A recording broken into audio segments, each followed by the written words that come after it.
Hey guys, Dr. Anderson here, and I'm here to explain 5 things that I think you need to consider when you're considering the idea that surgical decompression of your restless legs could be the answer for your restless leg syndrome.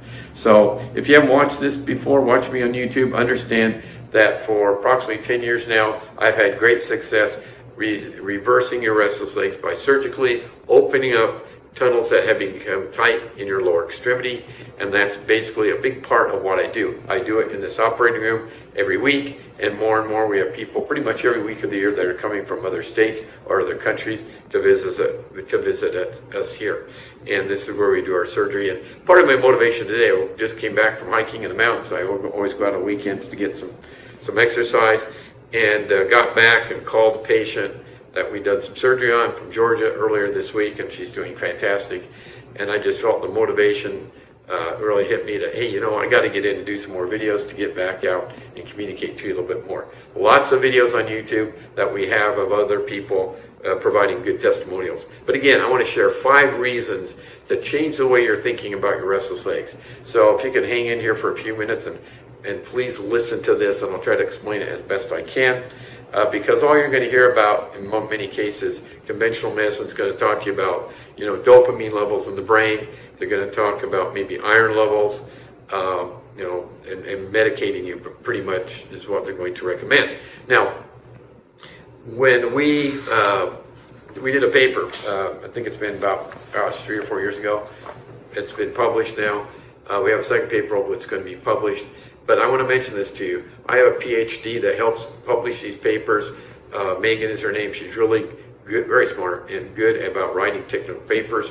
And she and another assistant at that time were appalled when they did a review of the medical literature on restless legs, how there's really very little, if any, information out there really looking at the problem as being in the legs. It's all about metabolic problems, dopamine, iron levels throughout the body, rather than looking and seeing what's going on in the lower extremity. So, and they were just shocked, kind of embarrassed when they came to me with that. They're like, "This is amazing, Dr. Anderson." So that's what I do. I am a peripheral nerve surgeon.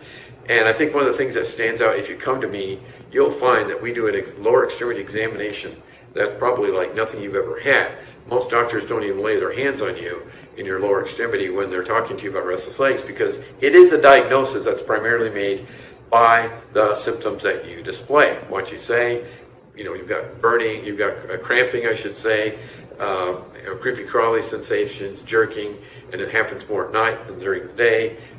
Pretty much a few more things as symptoms, but you've got that diagnosis, and the doctors will then go into maybe prescribing medication. So I want to get to just 5 things, and there's more, but I want to mention 5 key things that I like to explain to you, to relate to you a little bit better about why you should consider the possibility is that your problem is in nerve tunnels from the knee down. Number 1, the fact that about 50% of people that have restless legs, somebody else in the family has restless legs also. This is a very common trend that I see, and it's been published out there. Now, why would that be? Well, I would contend that it is because you can inherit tight tunnels. We inherit other things. My dad's eyes were blue. I have blue eyes. So I also think that medicine has never gotten sophisticated enough or asked the real detailed question as to why somebody gets, let's say, a problem like carpal tunnel. Somebody over here gets it very easily. They do very little manual labor. Somebody over here does manual labor their whole life. They'll never get carpal tunnel. Why do I bring up carpal tunnel? Well, that's the most common nerve decompression surgery that's done in a limb. It's done in the upper limb, and most of you have heard of carpal tunnel syndrome. But that's the best analogy that I can come up with. That's very accepted surgery, but I don't think anybody has really analyzed, is it more frequent and does it run in families? It'd be probably a very difficult study to do, but I want you to understand, my opinion is because 50% of people have restless legs in a family, and if one person has it, a near family member also does, I think that speaks volume as to why you may have your restless legs, because you have inherited the potential to get these tight tunnels. Now, another thing would be women, number two. Another reason to support that is nerve tunnels. We know that almost twice as many women have restless legs than men. That's point number one. Okay, that's the second reason that I believe I can back up that this is a problem in the legs. Why do they have restless legs more commonly? I would argue, and we know this from science and studies, that women have tighter fascial planes, okay? The fascia is tight connective tissue that you have in your legs, and it's kind of like gristle. When you eat meat, it's that tough fibrous tissue, and in your legs, its function is to separate muscle compartments. These muscle compartments are also where blood's trying to get back up to the heart through the venous system, and we want it to be in a confined space, the muscles that is, so that when the muscles contract, the blood is kind of being pumped up by the contraction of the muscles in that compartment where the veins are located. So when women are pregnant, there's so much pressure in their abdomen from carrying the child that the venous pressure builds up. I think it's almost 3 times normal.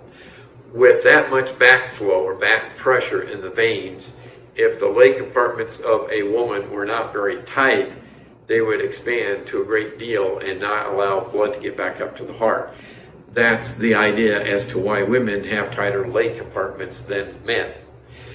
When I do surgery to open up these tunnels, it's important to understand that at least 2 of the potentially 3 tunnels that I open up are the entry and exit sites of the compartments. I hope that makes sense. That'll be in another video. But what I'm actually doing when I open up these nerve tunnels is opening up and getting rid of pressure on the nerve, but also reducing the compartment pressure in the leg. So I would contend that some of you need to understand that when you have restless legs, a part of it may be a very, very low amount of compartment syndrome. In other words, it's not a severe compartment syndrome, but kind of a off and on compartment syndrome that happens more at night during the day. Again, it gets pretty technical, but just trust me, women have more compartment syndrome than men, tighter fascial tissues. Why do they get compartment syndrome?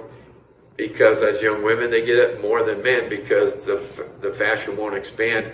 When they're maybe playing a sport like soccer, there's a lot of demand on the muscles in the legs. Those muscles want to try to expand, and they can't do it because young lady's fascia is so tight, then the pressure builds up in the leg, and then they get compartment syndrome. Young men don't have nearly as much compartment syndrome problem because a man's compartments, the fascial layers, are more elastic. We have testosterone that allows our muscles to expand more, become bulkier, and we need more flexible fascia. And I would postulate that is why men don't get restless legs as often, because we have more elastic fascial tissues in the leg. So I hope that made sense. So that was number 2. Now, number 3, people come in here all the time and we examine them, do a really thorough exam, and we will pick up, and it's sometimes very mild, muscle strength loss. One of the things we check is how well can you spread your toes apart. Sometimes we have you toe rise, we have you roll up onto the ball of the foot, we check your calf strength. Not everybody, but some of you actually have muscle loss that it's so mild that you're not even perceiving it, or it's come along so slowly in your life that you've kind of adjusted to it without even knowing. So that's just, it blows my mind because the patient's there and we check their muscle strength and they're going, yeah, I guess I am kind of weak. Nobody's checked it. And what else is going to cause muscle weakness than poorly functioning nerves? And that's a very simple thing that we do in our exam. And you might be surprised how frequently we find that, but nobody's ever even checked that out, scoped it out. So just an examination might show that you have some muscle weakness. We also, number 4, I guess I'm on number 4 now, would be loss of sensation. We do certain testing and we might pick up your lack of feeling. You might have a little bit of numbness, maybe not quite as able to feel sharp touch especially on the top and or bottom of your foot. So that would be number 4. And that's, again, that's just a clinical exam. We don't need fancy testing. We don't need EMG, nerve conduction study, just to test that. And then finally, I'm going to refer back to my book here. We are waiting for a second paper to get published. This is the first one. You can find it on our website, Anderson Podiatry Center. And there's an area in there on my research, multiple papers that I published, but this is called Nerve Decompression and Restless Legs Syndrome, a retrospective analysis. That was published, I think, about 4 years ago. There's lots of good data in here, and on Amazon, I should say, you can purchase A Perfect Night's Sleep. It's a book I wrote, and in it you'll find a chapter in here about the game changer. And I think it's for those of you that like data. There's lots of good testimonials in here too, by the way, but this is called the game changer, and what I'm speaking of is intraoperative nerve testing, because we used to do a lot of intraoperative nerve testing. We've collected data on that will be shared in our next paper, and basically what we did was EMG testing, and this would be kind of showing an EMG. If you took maybe biology, high school or college, you might have remembered action potentials, meaning if you stimulate a nerve, the message that goes in the muscle causes an action potential, and that causes the muscle to contract. And that's basically what we did in the operating room on these patients. Before we opened the nerve tunnel, we would stimulate the nerve, and then after the tunnel had been opened to get rid of the pressure on the nerve, we would see how well that nerve functioned. Did that nerve function better? And lo and behold, pretty much everybody, we found that they had improved function. And this would be one example. This would be the time that the test was done, 8:15, and then 8:25, the after, the time it was tested afterwards. And then these are 2 different muscle groups. And you can see that the before on one muscle was 4,945, and after surgery it was 16,639. And on the other muscle group, 594, and then 2,091 afterwards. So the percentage change in both those muscle groups was, somewhere between 300 and 350%. So that's very hard data. That's objective data telling you it's the nerves that are the problem in the lower extremity. So, and I know that goes against the grain. I know that goes against the noise you're hearing out there, because that's all you're going to hear is because doctors are monetized to prescribe you drugs for your restless legs, and that's just how the system is working right now in America. I'm not monetized. Nobody monetizes me. There's nobody that will make a profit from me doing what I do. And I'm pretty much I'm a decentralized doctor, I like to say, because I do my own thing, I do my own studies, and I'm not part of that system at all. So that's pretty much what I want to explain to you. 5 things that I can present to you real quick to convince you that possibly you have compression of your nerve tunnels. And you can keep researching on the medications. I know that, and there's a place for that. I get it. But be careful going down that pathway. We've recently had some people that are doing great with the restless legs, but it was a real bear to go away and get off those medications. Because once you get on them and you have to take more and more of a dose, it can become more difficult for you to wean yourself off after you come here and have these decompression surgeries. So anyway, I hope that was informative, and please consider subscribing to our YouTube channel. Make some comments. I'm going to leave you with 2 more things. Again, think about purchasing the book, A Perfect Night's Sleep, on Amazon. It's a great read to help you understand how in the heck a podiatrist like me got involved with this. It wasn't me on my own. It involved the plastic surgeon, neurosurgeon at Johns Hopkins that introduced me to peripheral nerve 20 years ago. So it's been a long journey.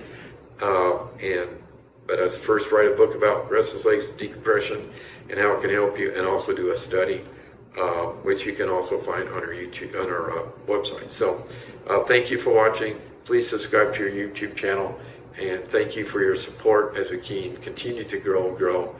And hopefully you'll consider this as an option that's real for you or maybe a loved one. Thank you.